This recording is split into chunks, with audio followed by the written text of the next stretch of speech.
Hey guys, Aaron with Midlife Crisis. Wanted to do an honest 30-day review of the 2022 Tacoma. I've owned a lot of Toyotas before, so probably 6 or 8 of them. I've had 3 4Runners, a couple of Tundras, some Camrys. I had a couple of Lexus, the Land Cruiser version. I love it. I wish I would have held out for the 6.5 foot bed, but times like these you take what you can get because there's minimal amount of vehicles out there with the chip problem and everything else. It's a great truck, don't get me wrong. It's a little sluggish. I hate that it shifts in and out of 4th and 5th all the time. I've hardly ever seen it go to 6th gear. You got to be doing 100 miles an hour downhill. I know they do that for the fuel economy, and they've got to meet this federal mandate started by some idiot in office somewhere. Anyway, we're going to have to make a lot of changes, and unfortunately we're going to have to dump a shit ton of money into it to make it what I want. If you've been following the channel, you know we needed it for the van builds because we have to carry woods and aluminum and stuff we have to go pick up. Couldn't do that in the Jeep over there.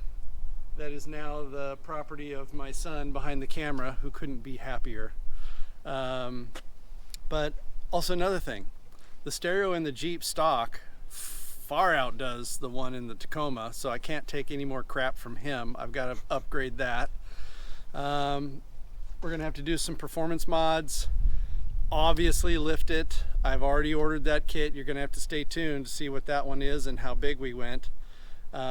Wheels and tires, I have my guy searching for some deals right now. It is Black Friday. Well, actually it's Black Friday Saturday.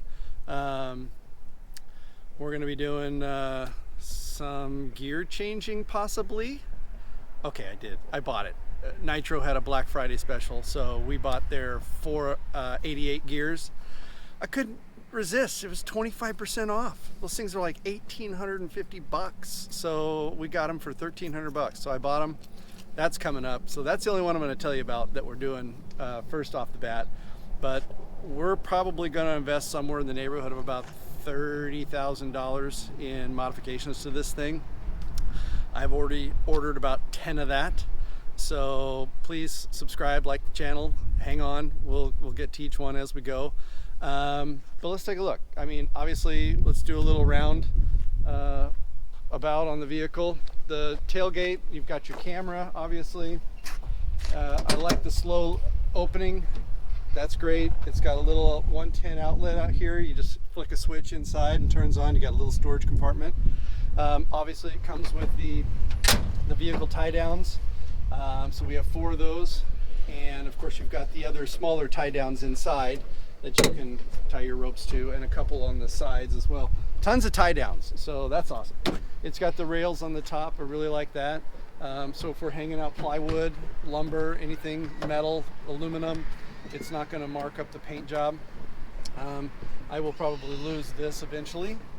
We're going to end up doing something with the lights front and back, I'm sure. I mean, why stop there, right? Just change everything. Just build your own truck. Nice 265, 75, 16s, I believe they are. Decent stock tire for an off-road vehicle, just not big enough for me. We're going to go super big. You should wait and see. Well, not super big, but big enough. I like the interior. I like the fabric that they have in here.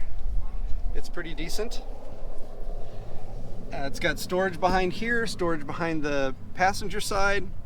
It came with the all-weather mats.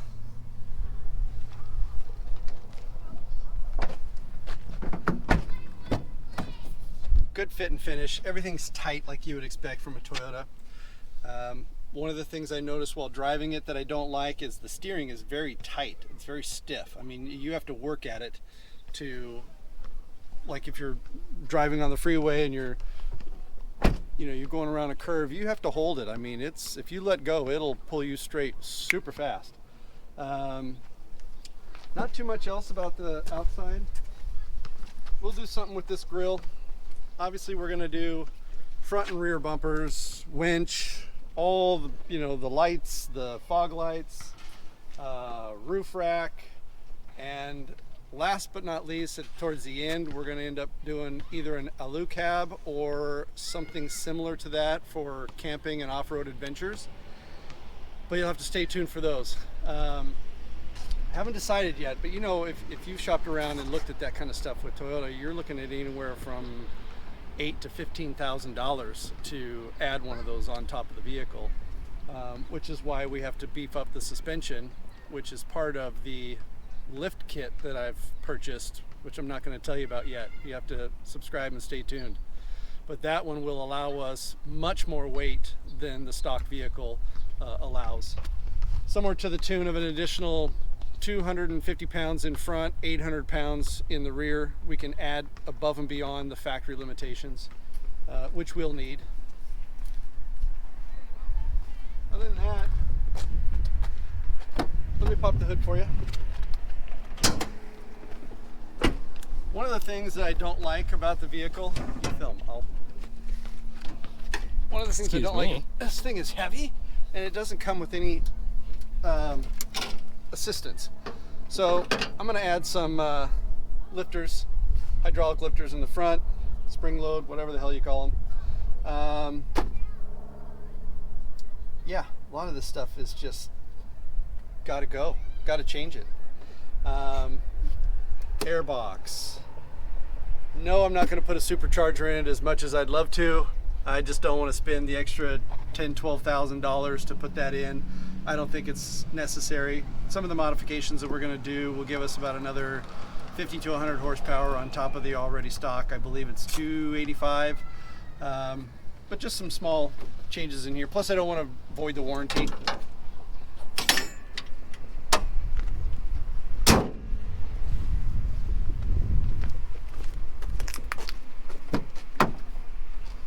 On the interior, everything's pretty nice. You know, you got the dual zone AC. I really like the panel on the stereo. Push the start button.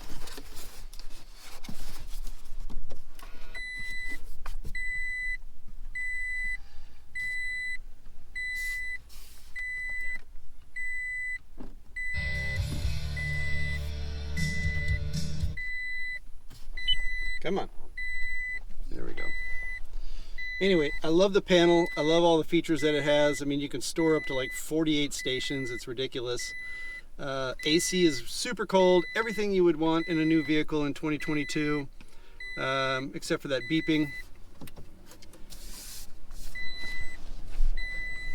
So I've been doing some research on the stereo features. If you guys have some comments, please leave them below. I know there's several out there, but I'd love to be quiet. I'd love to hear from you guys what you think we should do as far as the stereo goes. I don't want to replace the head unit. That's my one caveat. I want to keep that as standard as possible.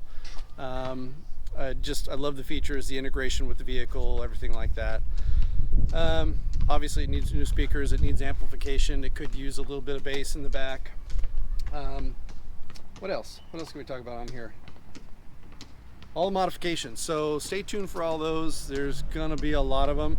A lot of them me and the boy can do in the shop, but there's like the gears. I can't do the gears. I don't have the proper equipment for that. That's a specialty type stuff, and that's not somewhere I want to mess with.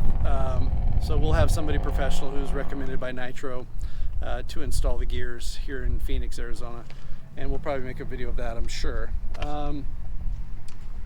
Not too much else to talk about. I'm real happy with the vehicle. Like I said, it's a little sluggish, and I know that's because of EPA standards, you know, where they've got to gear it to a certain gas mileage across the broad range of products that the manufacturer produces, so they hit a certain average for everything that they manufacture. And what else? The stereo. Those are probably my only downsides.